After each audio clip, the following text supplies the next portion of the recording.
This is the brief on the Houston Texans' stunning victory over the Kansas City Chiefs. All right, so the stage was set for this huge Week 14 Sunday night game at Arrowhead. You had the struggling Chiefs, who were pretty desperate for a win, going up against the red-hot Texans and their top-ranked defense. So, how did this massive upset happen? Let's break it down. First up, that Texans defense. Man, they were just lights out. They're already the #1 defense in the league, and they held Kansas City to a season-low 10 points. And Patrick Mahomes, he had probably the worst game of his entire career. We're talking 3 interceptions and a terrible passer rating.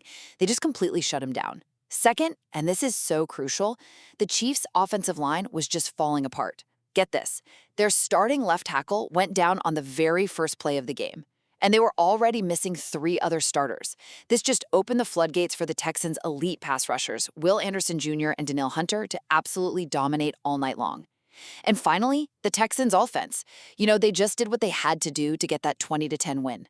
Rookie QB CJ Stroud played a smart, effective game, and he tossed a touchdown to Woody Marks. But the real X factor here was wide receiver Nico Collins. The guy had 121 receiving yards on just 4 catches, including a huge 53-yard bomb that set up a critical score. So yeah, the Houston Texans lock up their 5th straight victory, delivering a dominant defensive performance that leaves the Chiefs' playoff hopes hanging by a thread.